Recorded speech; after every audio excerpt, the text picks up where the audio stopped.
Selanjutnya kami mohon perkenan Pak Ghazali Situmorang, Ketua DJSN legendaris, karena banyak hal-hal yang dihasilkan selama beliau menjadi Ketua DJSN. Selanjutnya nanti setelah Pak Ghazali mohon perkenan Pak Yanuar Nugroho. Kami persilahkan Pak Ghazali. Baik, terima kasih. Assalamualaikum warahmatullahi wabarakatuh.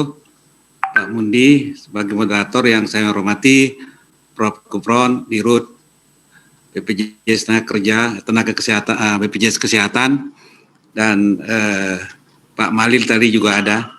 Dan tentunya saya juga mengucapkan selamat atas kepercayaan pemerintah dan negara kepada Bapak sekalian. Kita masuk saja ke beberapa poin. Ya, saya juga ada mencatat beberapa poin. Saya sudah kirim juga. Apakah sempat ditampilkan atau tidak? Itu saya sudah kirim ke sekretariat. Pertama, tentu kita melihat harmonisasi direksi ini sudah cukup ideal ya. Di situ ada unsur direksi yang lama ya, yang ikut ya, tentu sebagai mediasi yang bagus sekali, dan kemudian juga ada pejabat di dalam yang dipromosikan ya, dan kemudian juga ada dari unsur luar yang ini tentu membawa suasana baru. Kalau di rootnya kita tidak usah banyak komentar lagi. Beliau yang juga memberikan pandangan pemikiran kepada kami sehingga roadmap itu terwujud ya, waktu itu beliau sebagai Wamen Kesehatan. Nah, yang kedua adalah kita bicara organ BPJS Kesehatan, di mana diharapkan organ ini dapat bersinergi dengan kokoh dalam melaksanakan tugas dan fungsinya, yang pada dasarnya untuk terbentuknya check and balances antara organ dewas maupun organ direksi. Itu juga sudah ada diatur dalam Perpres 25 tahun 2020. Itu bisa menjadi acuan yang baik dalam rangka tata kelola kelembagaan ke arah yang lebih baik. Poin yang ketiga ya, yang ingin kami sampaikan adalah tentang ini sebetulnya persoalan di internal BPJS, tetapi karena BPJS Badan Hukum Publik, tentu persoalan-persoalan internal di BPJS itu juga menjadi potret yang dilihat dari luar, yaitu terkait dengan karir SDM yang tentunya dengan sudah lebih dari 7.000 karyawan tetap BPJS Kesehatan ini memang memerlukan jenjang karir SDM yang lebih terukur dan sistem merit yang jelas ya. Artinya jangan sempat ada suatu pola karir yang di satu sisi cepat melambung, yang di sisi lain tidak melambung-lambung gitu. Ini juga harus menjadi review bagi manajemen yang sekarang. Kemudian yang keempat adalah desentralisasi manajemen perlu ditingkatkan, terutama terhadap klaim vaskes, kepesertaan, dan eksekusi penerapan sanksi kerjasama. Ini menjadi penting, termasuk penyelesaian sengketa dengan mediasi maupun proses pengadilan. Sebaiknya selesai di level tingkat regional, karena memang belakangan ini sudah begitu banyak kasus-kasus yang sampai di pengadilan, yang ini tentu merepotkan para pihak, termasuk BPJS sendiri. Biro hukumnya menjadi begitu memerlukan energi untuk menyelesaikan persoalan yang ini sebetulnya kalau bisa diselesaikan pada level tingkat wilayah atau tingkat cabang itu sendiri. Nah, yang kelima adalah antisipasi terjadinya lonjakan pelayanan pasca pandemi. Tadi sudah disinggung oleh Prof. Askobat Ghani ya, tentang rebound ya, dengan memperhatikan cadangan kas ya, dengan memperhatikan cadangan arus kas. Jadi kalau ada surplus 18,7 triliun itu sebetulnya sesuatu yang memang harus diwanti-wanti bahwasanya harus diperhitungkan cadangan teknis di situ, cadangan kas, sehingga jika terjadi rebound itu tidak menimbulkan goncangan terhadap arus kas.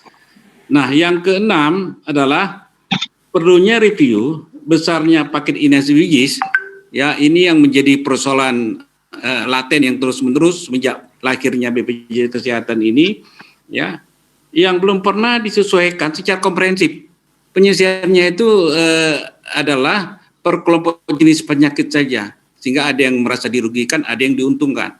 Tetapi secara komprehensif ini memang perlu ada evaluasi terhadap paket inasibijis ini, ya. Dengan demikian menjadi penting hal ini dalam rangka meningkatkan mutu pelayanan di Paskes dan untuk mengurangi terjadinya fraud dan moral hazard. Karena fraud dan moral hazard itu sebetulnya di awal-awal BPJS itu nggak kita dengar. Setelah tahun ketiga keempat itu muncul karena kaitannya dengan klaim-klaim inasibijis yang mereka merasa belum pas.